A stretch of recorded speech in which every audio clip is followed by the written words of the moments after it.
Hello everybody, welcome to what is normally the One Chancery Lane Thursday seminar webinar series, but we're doing it on a Wednesday today. My name's Laura Johnson. Having had a quick glance at the list of people, I know quite a lot of you. I'm a barrister at One Chancery Lane, called in 2001. So for my sins and to my horror, I've now been doing this job for the last 20 years. I'm joined today by Susanna Bennett, who is one of our more recent tenants, although she's been with us at One Chancery Lane for a number of years now. She had the dubious honour of being under my supervision when she joined us as a probationary tenant, and indeed we continue to work together on a number of cases. We have decided today to grapple with capacity, rather against my better judgment, because it is a topic that as personal injury practitioners we come across fairly often, but it is not easy, and the guidance from the legislation and the cases often don't necessarily make it any easier. What we've decided to do, and I hope we've made this reasonably clear in our promotional material, is to split capacity at the moment into two webinars, because there's just too much to deal with without completely frazzling everybody in one session. So if you've come today hoping that you're going to hear us discussing capacity issues in traumatic brain injury claims, that's something that we're not going to do today. That is the subject of our second webinar, which is going to look at cases where not only have you got capacity issues because of the traumatic brain injury of the claimant, but also you're pursuing financial claims for the costs associated with that, which we often refer to as deputyship claims. So that's going to be in the new year. At the moment it exists primarily in my head as a concept. So if there is anything particular that you would like us to deal with in that seminar, please do let us know. You have Emma's email address, because she will have sent the link to you when you signed up, and you can also see mine and Susanna's email addresses at the end of this talk. So that's the second one. In terms of what we're going to do today,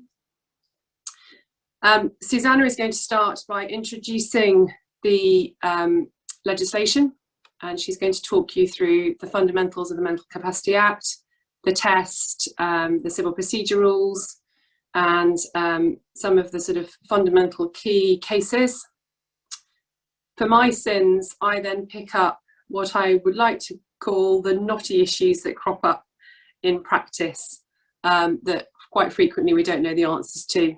So I will be talking about litigation friends, issues over litigation friends, concepts of issue-specific and fluctuating capacity, how we should deal with those, uncertainties around capacity, the role of the defendant in capacity in cases that aren't dealing with deputyship claims, and then some other sort of bits and pieces issues. The source of this talk really comes from me asking people in my chambers the practical problems they've encountered in practice in the sort of ordinary course of personal injury claims, where you may have a claimant who has an issue with capacity, not necessarily because of the injury they've suffered in the accident, but because they happen to be somebody with capacity issues who has ended up involved in litigation. Although necessarily we will cover matters relating to both, because we are going to cover the fundamentals and the basics of capacity that you need to understand before we progress to the more complex issues we're going to discuss in this second part webinar in early 2022.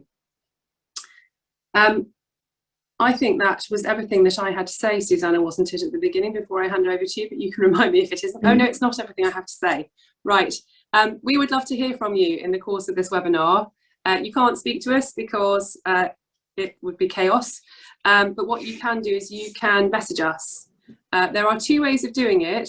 There's a Q&A and there is a chat. I think we would only like to use one, wouldn't we, Susanna? Otherwise we'll struggle to follow it. Do we mind whether we use the chat or the Q&A? I don't mind. The chat is a bit easier, I think. Okay, so if you have anything that you want to say in the course of the webinar, can you just use the chat? The one of us that's not speaking will be keeping an eye on it, and we'll try and answer any questions you have. We're also really interested to know whether you have any practical solutions to some of the problems that we have dealt with that you have come up with in the course of your practice. So please do share with us your thoughts as well as your questions. With no further ado, I'm going to hand over to Susanna. Thank you, Laura. Yes, so capacity is one of those tricky areas of the law, complex in its own right, and in my experience, it has a tendency to pop up in personal injury claims when you're not always expecting it or wanting it to pop up. It's difficult because it's at the intersection of what are normally the principal personal injury proceedings and then a freestanding issue of whether one of the parties lacks capacity emerges. On the occasion when the issue only arises after proceedings have already begun, it threatens to throw an almighty spanner in the works, potentially meaning that all the steps in the litigation may be invalid and you may need to sort of start again from the beginning. It's a difficult topic, as Laura said. The law is not at all straightforward. What I hope that this talk will do is to give some practical guidance on ways to manage these issues, which is both ethical and astute, and insofar as it's possible, keeps the litigation on track.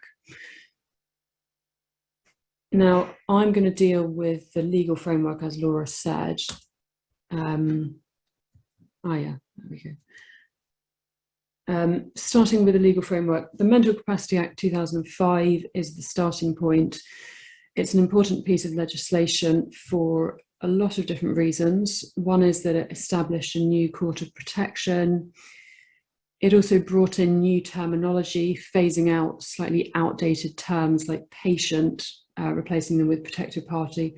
And it has the key rules, which one should always turn to first in thinking about whether a party has capacity in the proceedings.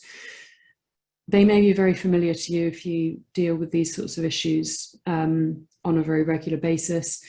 But just to go through them swiftly, there is a presumption that someone has capacity, subject to the opposite being proven. That's important, and it means that even if the case seems to be fairly clear-cut and you feel confident that your client lacks capacity or the other party lacks capacity, it still needs to be evidenced. A lack of capacity has to be proven on the balance of probabilities. All practicable steps to enable a person to make a decision must first be taken. In other words, the person needs to be put in the best possible position to enable them to make a decision. It's not enough saying, when we put this really difficult decision in front of them with no assistance, they really struggle and therefore, they probably don't have capacity. That's absolutely not the approach. Everything should be done to make it as easy as possible for this person to make decisions. It's decision specific. Laura's going to talk more about this. There's a case which she's going to deal with which sets out the fact that it is a decision specific question. It's related to particular transactions. It's not a global assessment. You often hear people talking generally about a person lacking capacity. And it may be that some individuals do lack capacity in respect of lots of different things. And so possibly that's why it's often said, this person lacks capacity. But technically, you only lack capacity for a particular decision or decisions. And in the case of conducting proceedings, thinking about the sorts of decisions which a litigant needs to be able to make, you've got how to run the claim in the sense of which injuries to pursue, which heads of loss to claim, understanding the possible costs, risks of different ways of approaching it, whether to make particular applications, wanting to strike out a case, applying for default judgment and having that explained to you and what it means. Those are the sorts of things which a litigant needs to be able to make decisions on. And that's what we talk about, what we mean when we talk about having capacity to conduct proceedings. Finally, last but not least, a person is not to be treated as unable to make a decision simply because they make an unwise decision. Section 2.1 of the Mental Capacity Act, so not this section that's on the screen at the moment, says the inability to make a decision has to arise from an impairment of or a disturbance in the functioning of the mind or brain. So it has to come from some sort of organic brain problem or issue. And that's sometimes called the diagnostic test. And then there is the functional test, which is the one which most of the focus is normally on, which is at section 3. This gives the 4 elements which the court will have regard to in deciding whether someone has capacity. So crucially, 4 things that a person needs to be able to do to make a decision. Firstly, understand the information relevant to the decision. They need to be able to retain that information, to use or weigh that information as part of the process of making the decision. And then they also need to be able to communicate the decision. They need to be able to do all 4 of those things in respect of the necessary decisions. We'll come on to expert evidence in due course, but in short, the expert report will need to be focused around whether the person is able to do those 4 things so as to be able to make a decision, be that in conducting proceedings or managing their own affairs. Now, there is a significant amount of crossover between CPR 21, which deals with protected parties and children, and the Mental Capacity Act. So just to run through the main points, which, as I said, may be very familiar to you all. Lacks capacity has the same meaning as in the Mental Capacity Act. There is a distinction between a protected party and a protected beneficiary. A protected party, formerly called a patient, is someone who lacks capacity to conduct the proceedings, and a protected beneficiary is someone who lacks capacity to manage and control money recovered in the proceedings. So it's quite possible to be a protected party but not a protected beneficiary. It's worth noting, and this comes out in some of the cases, that if someone is a protected beneficiary, that normally impacts on the level of damages they are awarded, because it means that they're entitled to recover the cost of paying for their money to be managed to a much greater extent than someone who does have capacity to manage their affairs. And that can be a fairly significant sum. And there's actually a case where this was an issue, and the claimant's lack of capacity was linked to his substantial drug use, and the level of damages reflected the fact that the judge felt that for a year after the trial, the claimant would lack capacity for reasons unrelated to drug use, and therefore damages were assessed on the basis of him needing assistance with managing his money. And it was felt that any lack of capacity after that year would only be if he returned to his drug abuse, and it was felt that it wasn't right for damages to be awarded for that lack of capacity, as it was resulting from a criminal act. So it does come up, and it does make a real difference to the level of damages. That case, which I should have said at the start, is AB and Royal Devon. It's a 2016 High Court decision. Proceedings must be conducted on behalf of a protected party by a litigation friend. Any step taken before a protected party has a litigation friend in the proceedings has no effect unless the court otherwise orders. That means, as I alluded to earlier, that you can get into the situation where, not far off a trial, either you're concerned that your client lacks capacity, or the other side raises a concern that their client may lack capacity. And if there is evidence that lack of capacity has actually been going on for quite some time, it can invalidate everything that's happened so far. So that's really something to watch out for, and that's why this issue needs to be dealt with as soon as it possibly can be. Settlement requires the court's approval where there's a protected party. There's a number of cases where the claimant has retrospectively contended that they lacked capacity, and therefore the settlement has been found to be invalid. And this could be many years down the line. So for insurers as well as for claimant solicitors, it's incredibly important to think about these issues. And if there is a sense that one of the parties may lack capacity, it's something you really want to iron out as early as possible. Finally, a court will decide how money received by a protected party is dealt with. Yes, and if it's more than £50,000 in damages, it's usually managed by the Court of Protection and the claimant usually needs a deputy. There's lots of big cases dealing with capacity. I've picked just a couple which I think are interesting for practical purposes of managing these issues. One of these is Dunhill in Bergen. Claimant had a severe head injury after being knocked over by the defendant's vehicle. The claim was settled originally for £12,500.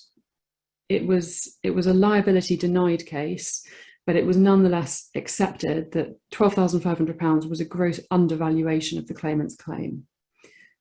6 years after this settlement had been agreed, the claimant, who then had a litigation friend, applied to set aside the consent order on the basis that the claimant had lacked capacity. One of the issues which arose was whether the test to determine the claimant's mental capacity to conduct the proceedings was to be applied to the proceedings as they had been brought, so as they'd been advanced by the claimant's then solicitors, who clearly didn't do a very good job of putting the best case forward, or whether they applied to the proceedings as they would have been brought if the defendant had received, sorry, not the defendant, if the claimant had received proper legal advice. In this case, there was a larger and much more complicated claim which should have been brought if the claimant had been competently advised.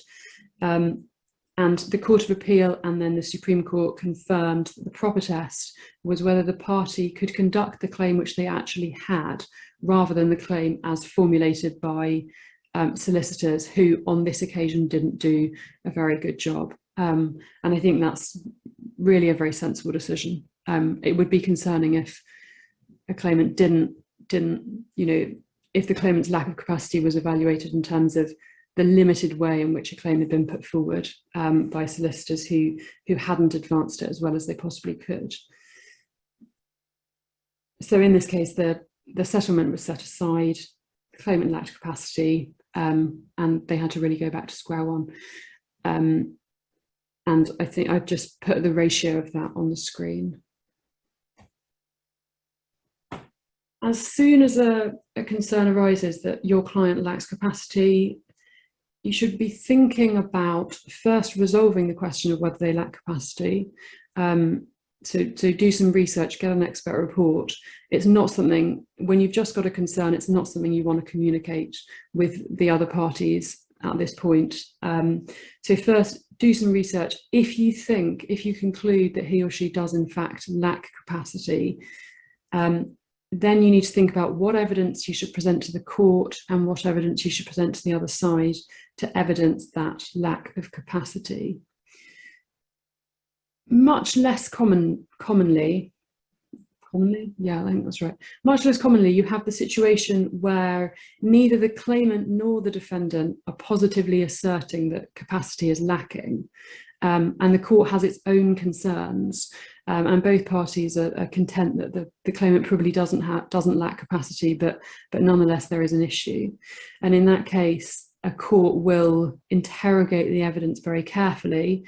It normally won't sort of just accept that this person definitely doesn't have capacity, because it needs to make sure that justice is being done.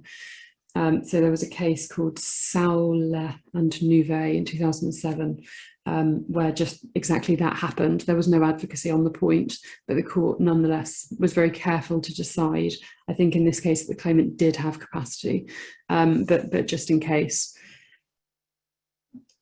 Principal piece of evidence in terms of capacity is going to be an expert report. Usually the disciplines which are normally used are a consultant psychiatrist, a neuropsychologist, and a consultant neurologist.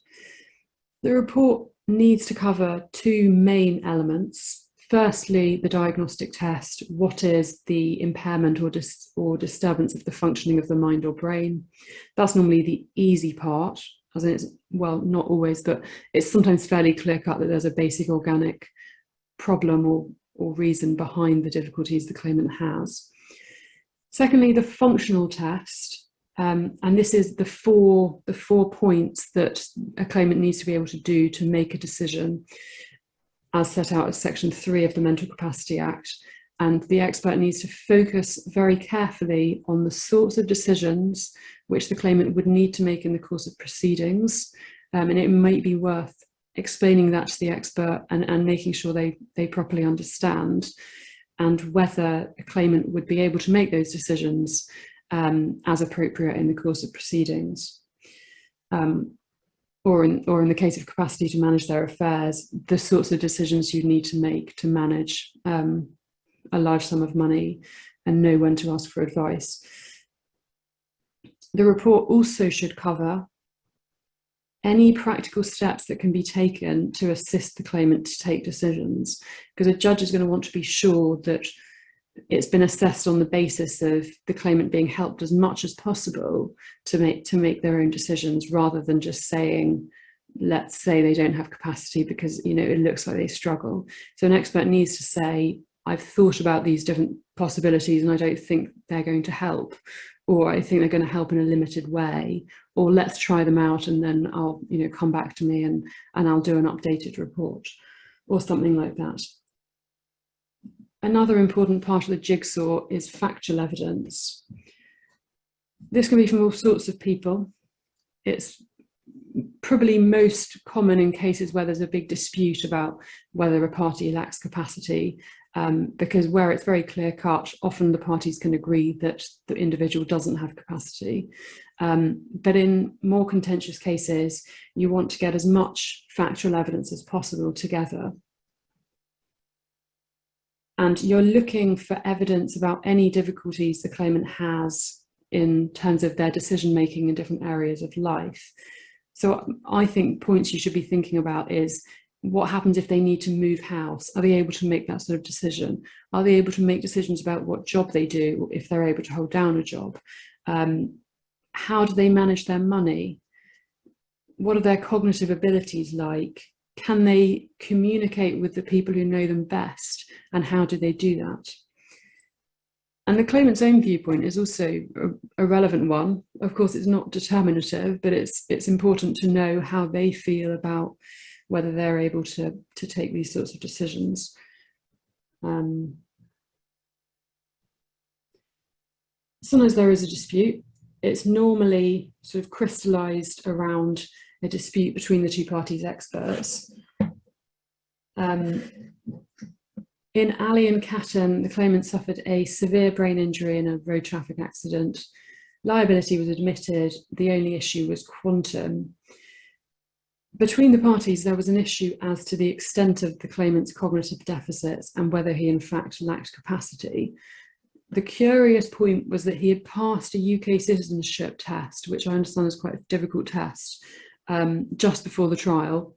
And all the experts found it quite surprising that he'd managed to pass this test, because it seemed that it would suggest he had better cognitive skills than they had thought he did.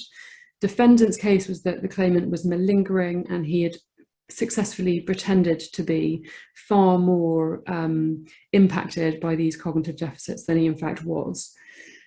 The experts themselves were, broadly speaking, fairly variable in their opinions, because the claimant himself had some sort of variation in his abilities. So the experts felt that if the judge determined that he didn't have capacity, this would need to be revisited in the future. And if it was determined that he did, that he would nonetheless need some assistance to manage his affairs. Ultimately, looking at all of the factual evidence, the judge rejected the defendant's case and found that effectively the claimant had memorized various things by rote, and that had helped him to pass the citizenship test. But on balance, looking at all the evidence, he wasn't satisfied he had capacity to manage his affairs. The judge said this: the question of mental capacity is, in the end, a matter for the court. One hears oneself directing a jury in a criminal case and telling them that expert evidence is only one aspect of a case and must be considered in the light of all the evidence. In my judgment, the same is true here. The expert evidence, in particular that of the neuropsychologist in this case, was capable of providing a psychologist's view of the question. It was an important facet in the occasion, but the judge had to weigh that together with the evidence from other quarters as to how the claimant presented and how in practice he functioned in day-to-day life. The opinion formed in the consulting room does not dictate what happens in the street or in the home. So you see there the importance of factual evidence. Laughlin and Singh, another case where the claimant suffered here very serious injuries at the age of 12, including a skull fracture. From then on, his powers of motivation, initiation, and organisation were greatly reduced. He needed a lot of outside help. He had a support worker every day and most nights. He also saw a psychologist and a neurologist regularly. He was under a very great deal of supervision, and he seemed to be managing, but the concern was that he was managing fine, partly because he had a very intense schedule of supervision. He also performed quite well across a range of IQ tests. And so the defendant was very much arguing that he did have capacity, whereas the claimant was saying that he didn't. The experts were entirely divided as to whether he had capacity. Even the judge considered that the matter was finely balanced. Noted at paragraph 45 that it was intrinsically difficult to separate conduct and patterns of behaviour that might bear upon the relevant assessment that were wholly or mainly attributable to psychological explanation rather than wholly or mainly attributable to the organic brain injury. In simple terms, many young men who suffer no brain injury at all are indolent, unmotivated, and prone to make financial and other decisions that are unwise or even calamitous. So you see there the importance of it stemming from a problem with the functioning of the brain, not just, some people are at some points in their life inclined to make unwise decisions. And the judge ultimately sided with one of the claimant's experts. The comments that the judge makes in concluding that this expert's opinion is to be favoured are quite telling, I think, in terms of how a judge is likely to evaluate opposing expert evidence and also look at the broader picture. So I'm going to read a bit of it out. It's worth reading, though. So I would have a look at this judgment and have a read of it, because it does make you think about what is useful in an expert report dealing with capacity. At paragraph 51, the judge said, I was most favourably impressed by Dr. O'Driscoll. Not only did he have expertise that comprehensively embraced all the issues as regards capacity, he had also considerable practical experience in working with cases such as the present one, which were at the margin between capacity and incapacity. He had before him all the information gathered over many years about the claimant's behaviour and the assessments made by others. He accepted, in line with the expert evidence on behalf of the defendant, that so long as the claimant had the capacity to recognise that he needed appropriate guidance and assistance, and the capacity to take and act upon such advice and assistance, the claimant could be treated as having capacity in the legal sense. However, unlike Dr. Shady and Dr. Moss, he did not believe, having regard to the information that he had taken into account, and to his experience in similar cases at the margin, that the claimant had the capacity to respond in the appropriate manner. I had been troubled during the course of the expert evidence by the real possibility that such deficiency, to use a neutral expression, arose from psychological factors independent of the damage to the mental functioning occasioned by the accident. However, the best judgment of Dr. O'Driscoll was that that was not likely to be the case when due consideration was given to the claimant's life history as a whole and the noticeable changes in behaviour after he had sustained his injury. And he goes on, furthermore, I believe that this is a case, perhaps somewhat exceptional because of its marginal dimension, where I should take into account the views of those professionals who have had close and frequent contact with the claimant. None of them believes that the claimant has capacity to manage his affairs. Mr. Heaton, QC, counsel for the defendant, again questioned them vigorously as to the basis of their opinions and suggested that there was insufficient hard evidence in the form of specific events or transactions to support them, and that there were examples of the claimant, when sufficiently motivated and interested, managing independently and satisfactorily. However, I have to bear in mind that those working in close and frequent contact with the claimant are likely to have a feel for his capacity to manage his affairs if he were in a position to act independently and were free of the level of supervision to which he has been and continues to be subject. So that all goes to show the importance of compiling the factual evidence really well, and a judge will look over everything and will not just be bound by certain expert opinions, but will take the broader view on how the claimant seems to be doing. Building on those cases, some hints and tips for compiling evidence. Make sure that the expert has all the necessary factual evidence upon which to base their opinion. It needs to be current as well. It needs to be related to the relevant time. So whether it's thinking about, if there's a challenge and you're thinking about whether the claimant had capacity 2 years ago, then it would need to think about the situation then. But usually it's going to be the position going forward.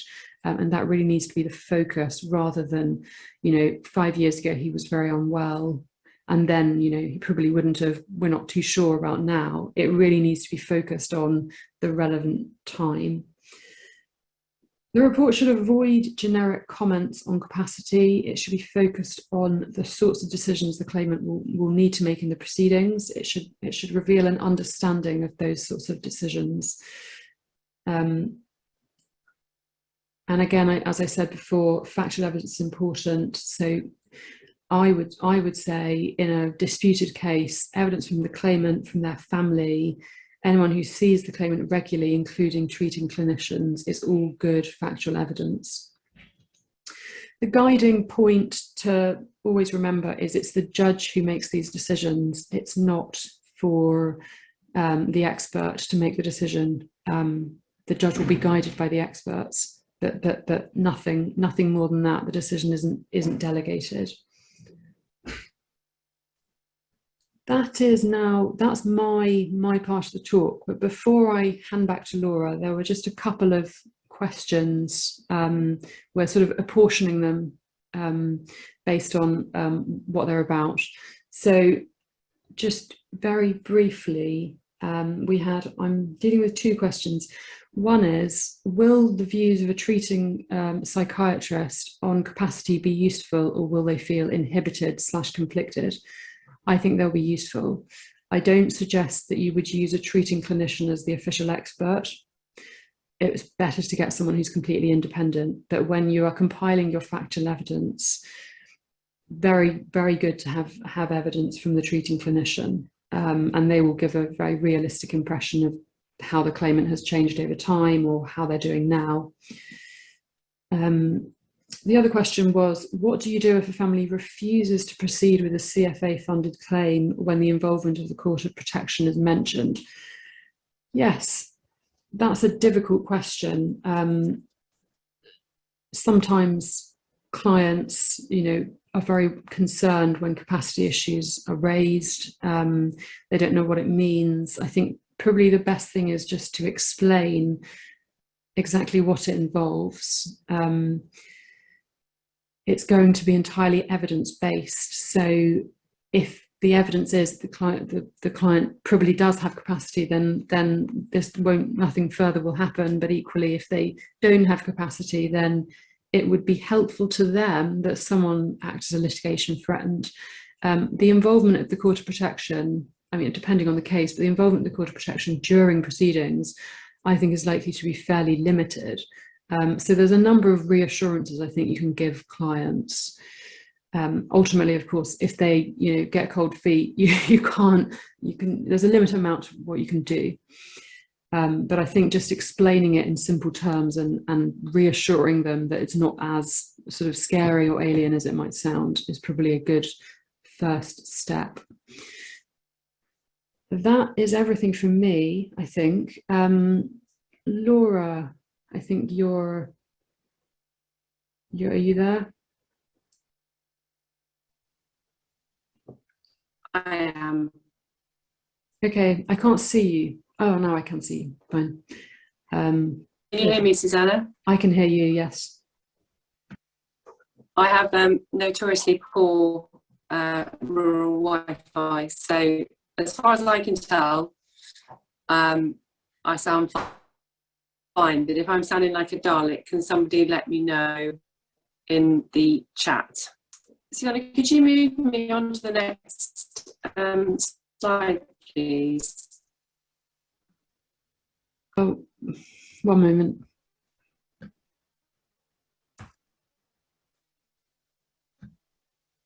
That's the right one, isn't it?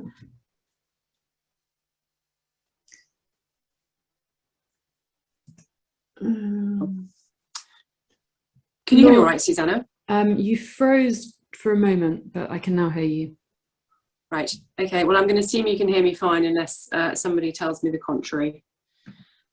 Right, so I'm going to deal with some of the knotty issues that arise. There's been an explosion in the chat. I'll try and deal with some of it as I go along, but I'm not sure whether I'm going to manage to do both at once, and I think some of them I'll cover anyway.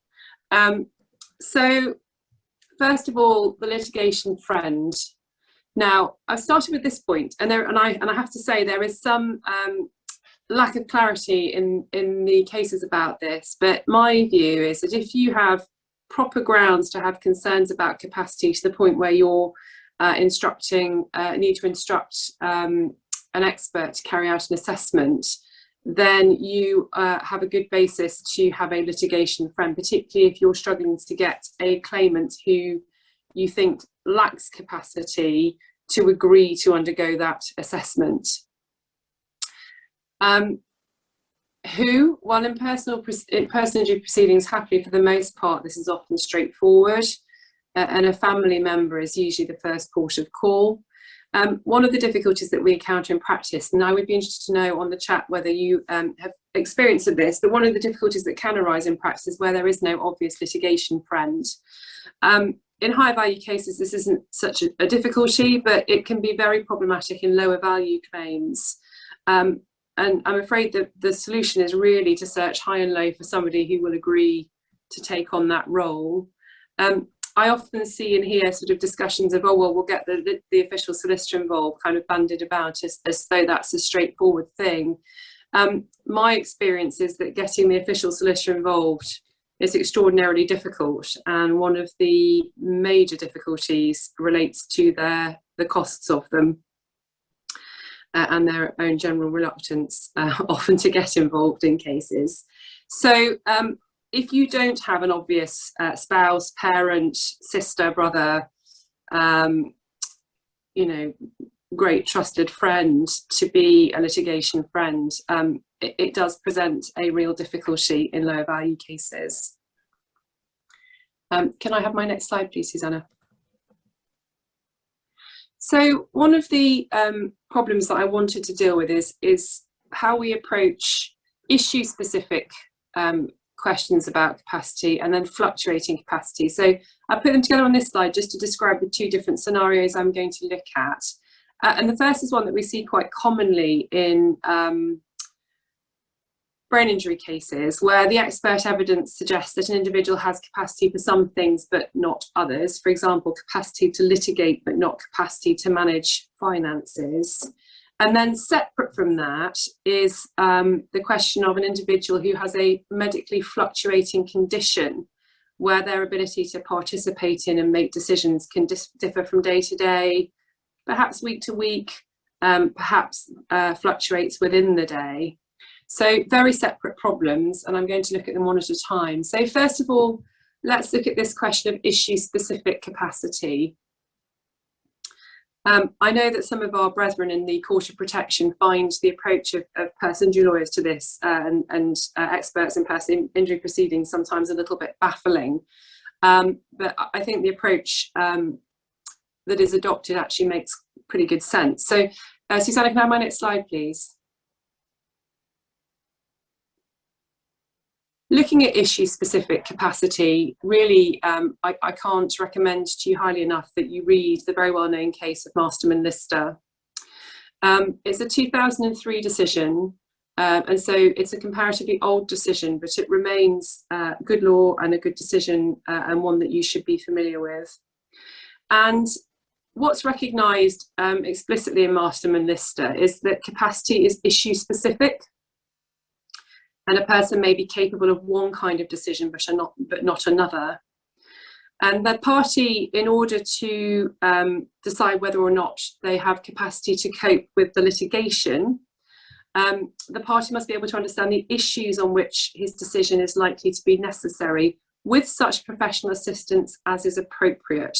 And that professional assistance, usually in the context of our work, would be support from the lawyers and, if necessary, support from experts. And this really feeds into the importance of making sure when you're instructing your experts that they're really clear about what it is you're asking them to consider.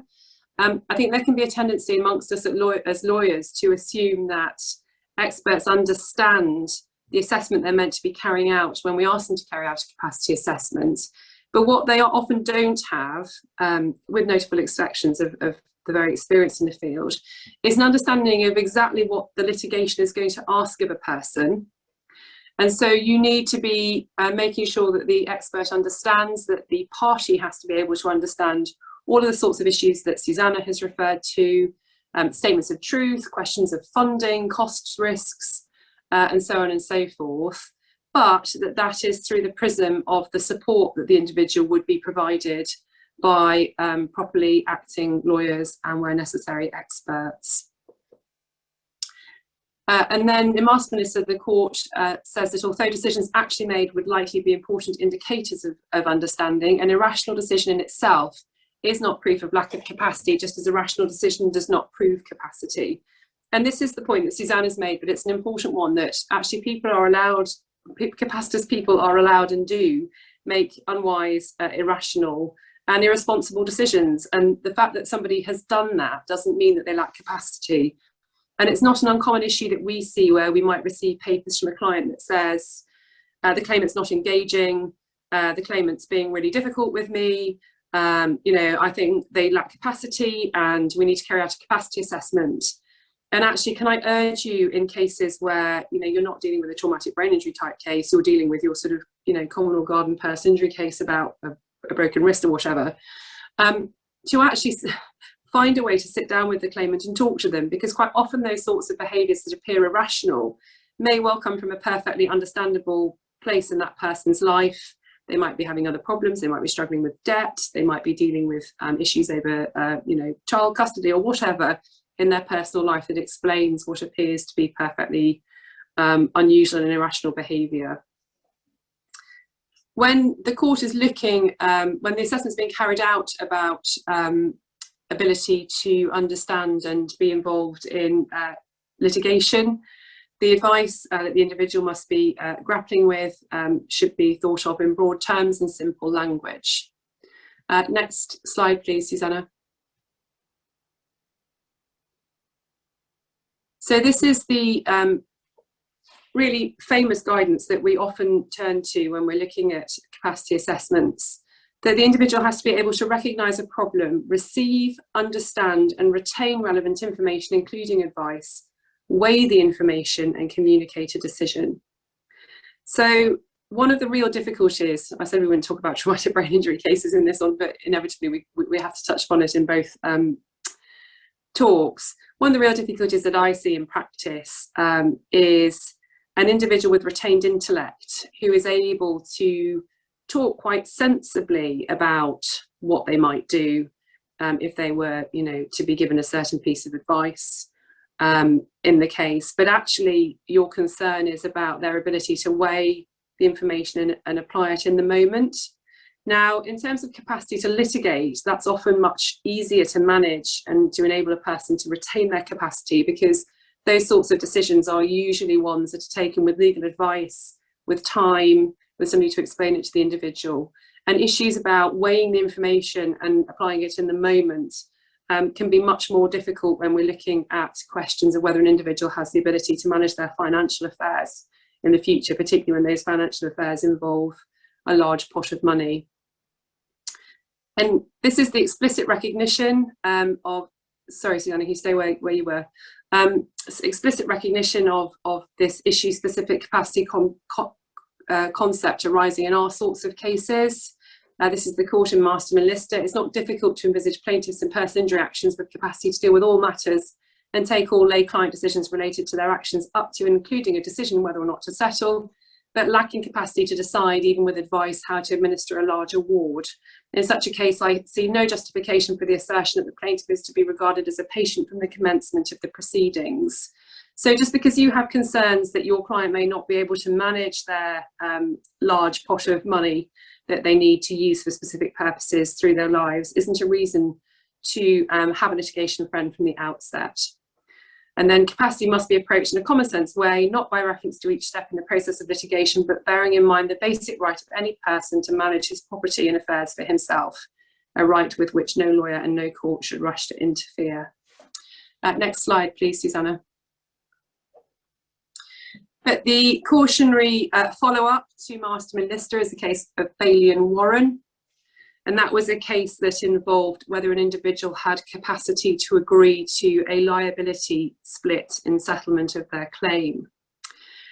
And Bailey and Warren considered Mastermind Lister, but the court said that in determining whether a litigant had capacity to approve a settlement, the focus should be on capacity to conduct proceedings as a whole, not piecemeal. So you look at the specific issue, but it's really, really important that you consider what that specific issue involves in terms of decision making and understanding, both in terms of the steps that go up to it, but also the consequences of it. Because what came up in Bailey and Warren was whether or not the claimant had capacity to understand not the concept of the liability split, but actually what that meant in terms of the effect on their damages that flowed from it. And as there was a view that the individual did not have capacity to understand those damages questions, then he didn't have capacity to consent to the liability split because the two were intrinsically linked. So the question isn't just whether the individual understands the particular issue, but also its consequences. Next slide, please, Susanna. So this takes me to fluctuating and intermittent capacity, and we've had a couple of questions on this. What do you do if you have an individual who appears capacitous at some points in time and not capacitous at others?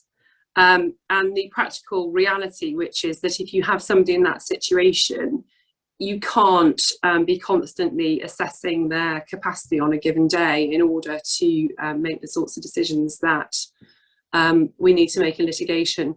In those circumstances, the case of Cheshire West and PWK is your friend. It's a 2019 decision in the Court of Protection. And the court very pragmatically distinguishes between isolated decisions, such as making a will or giving power of attorney, where you might look for a day when an individual appears to be capacitous and have an assessment carried out to enable that isolated decision to be dealt with. And then situations where decisions might have to be taken regularly and at short notice, so managing affairs, and that would include managing litigation. And the court recognised that in those circumstances, you can have lack of capacity to manage affairs overall, even though there are snapshots in time where the claimant has capacity, and they refer to it as a sort of longitudinal situation. So if you have somebody who has periods where they lack capacity, where, you know, in that case it was that the individual could be incapacitated by overwhelming anxiety that may then render them unable to make decisions. But times when they were capacitous, nonetheless, they can be treated within the litigation as lacking capacity, because the practical reality is you can't be carrying out capacity assessments where somebody may need to be making a decision at short notice in order to manage those ongoing affairs. The way that the court said that that individual's autonomy should be protected is that the closer the person is to capacity at the time of the actual decision, the greater the weight that his views must carry.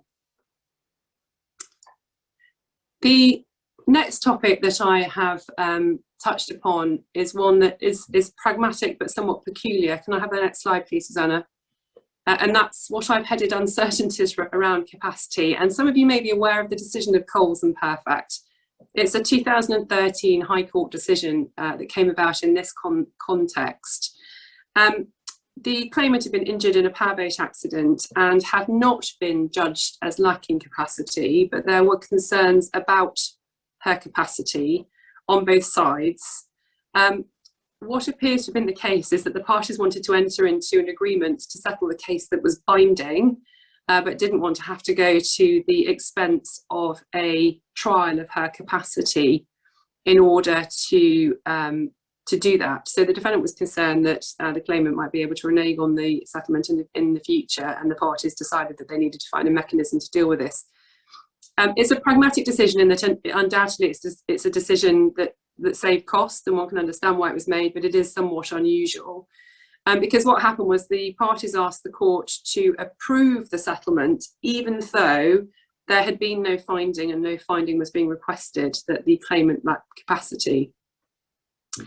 And the court decided that it had jurisdiction to do that, and that is what in fact happened.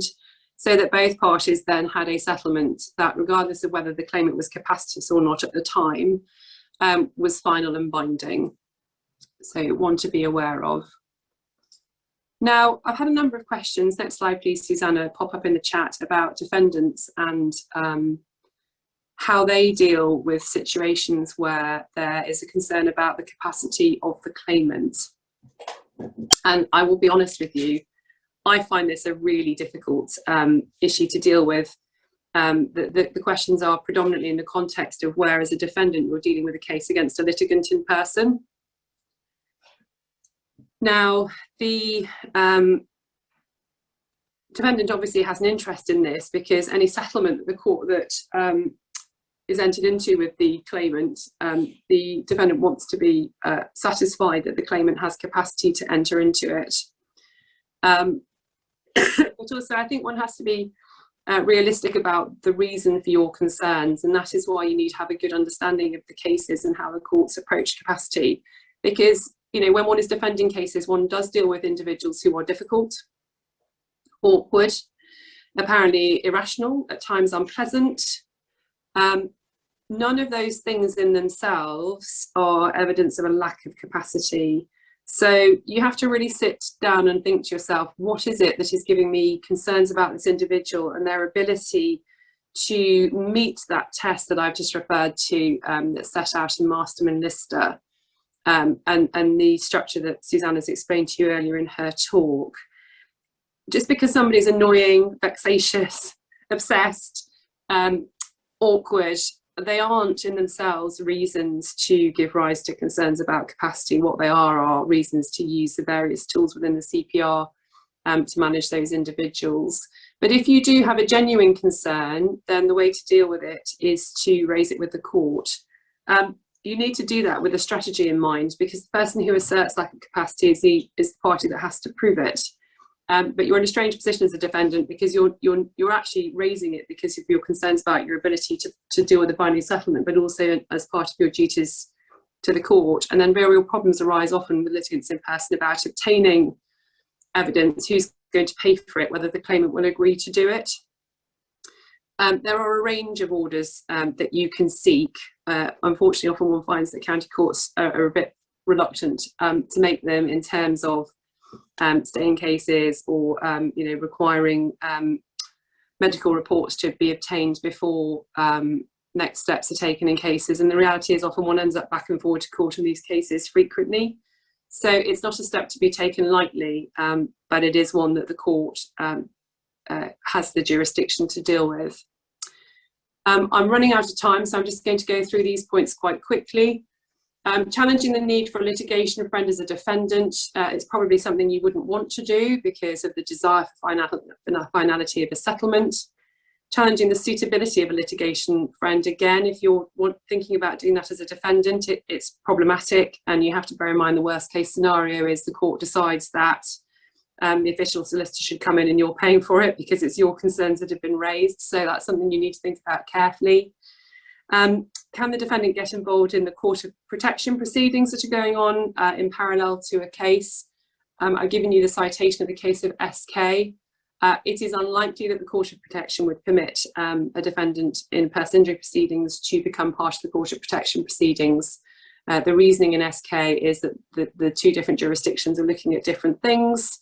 The court of protection is concerned with the best interests of the claimant, whereas The personal injury judge is not bound by those decisions and is concerned by reasonableness. Arguments about deputies, the need for them and the cost of them are issues that we'll talk about in talk number 2. So on to my final slide.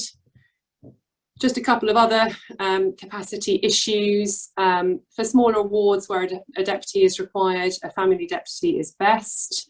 There is scope, if you've got a smaller award, to seek one-off orders from the Court of Protection, seeking permission for authorisation to spend money for a particular purpose. But I am not a Court of Protection specialist, I don't pretend to be.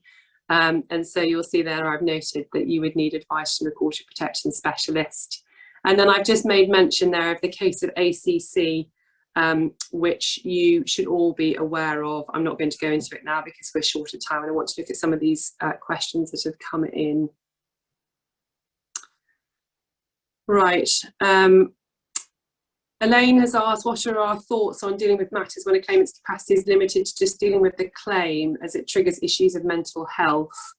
Elaine, that's quite fact specific. I think that it's something that you would need to get your expert to consider quite carefully, because that isn't necessarily a capacity issue. It may be that it's actually a rational decision not to deal with something that is upsetting. So I think that's one that you would need to look at quite carefully with your expert. How do we deal with issuing the case if medical experts aren't in agreement in respect of capacity and there's no time to improve or update the reports? If you have credible evidence before you that your claimant lacks capacity, even if that isn't issuing the case, my advice would be to have a litigation friend. Susanna has dealt with Claire's case, which in the remaining 2 minutes, I'm not sure I can add to what she said. Nicola, I've just given you some answers about dealing with things as a defendant. If a claimant has capacity, but with assistance to take the necessary steps, can you appoint a litigation friend? By its nature, you will have a litigation friend when somebody lacks capacity. If somebody has capacity to make decisions with support, then you don't need a litigation friend. So I hope that covers as much as we can in a bit of a whistle-stop tour. As I say, we're doing a second talk in the new year, so please do drop us an email with anything that you would like us to cover, any particular issues. That will be looking at managing capacity in traumatic brain injury cases, forgive me. And I think I give the last word to Susanna, who has a bit of publicity to do. But from my own perspective, really pleased to see so many of you joining us here today. I hope it's been useful. If you've got any particular questions, then do feel free to drop us an email. You can see our email addresses are on the slide that's in front of you. And I will wish you a very happy Wednesday afternoon. Thanks, Laura. Yes, so we have our next webinar in exactly 15 days' time on the 9th of December. It's going to be about possession proceedings from Richard Cherry and Robert Parkin. Both of them know an awful lot about possession proceedings and a lot more than I do. So I'm not going to explain what the content of the talk will be, except that it will be generally about possession proceedings, and I'm sure it's going to be very good. It's at noon, the usual time, on Thursday the 9th of December. And no doubt you'll get an email from Emma giving the details of logging in. And it will be on our usual channels. So thanks very much, everyone, for listening. It's really great to see so many of you tuning in. And as Laura said, have a great Wednesday afternoon.